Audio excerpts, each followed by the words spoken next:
السلام علیکم dear viewers, ہمارا آج کا ٹاپک ہے مکروہات وضو، یعنی ایسے کام دوران وضو جنہیں کرنے سے وضو مکروہ ہو جاتا ہے یا اس کے اجر و ثواب میں کمی آ جاتی ہے۔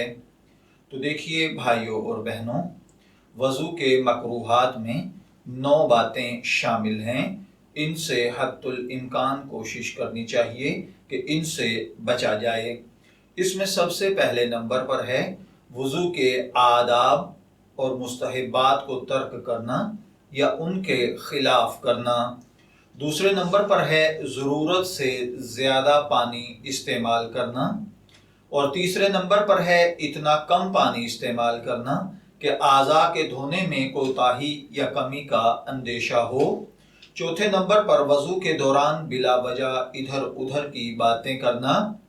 پانچویں نمبر پر چہرے پر زور زور سے پانی کے چھپکے مارنا اور اس طرح کہ دوسرے اعضاء پر زور زور سے چھینٹے مارنا اور دھونے میں چھینٹے اڑانا، اور ساتھ اگر کوئی وضو کر رہا ہے اس کو تکلیف پہنچانا۔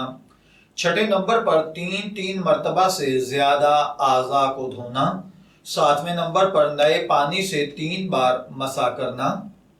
8ویں نمبر پر وضو کے بعد ہاتھوں کا پانی چھڑکنا، اور 9ویں نمبر پر کسی عذر کے بغیر ان اعضاء کا دھونا جن کا دھونا وضو میں ضروری نہیں ہے۔ میں دعا گو ہوں کہ اللہ تعالی ہمیں ان باتوں کو سمجھ کر ان کے مطابق عمل کرنے کی توفیق عطا فرمائے۔ شبیر احمد کو اجازت دیجیے، پھر حاضر ہوں گے کسی نئے ٹاپک کے ساتھ۔ تب تک کے لیے اللہ حافظ۔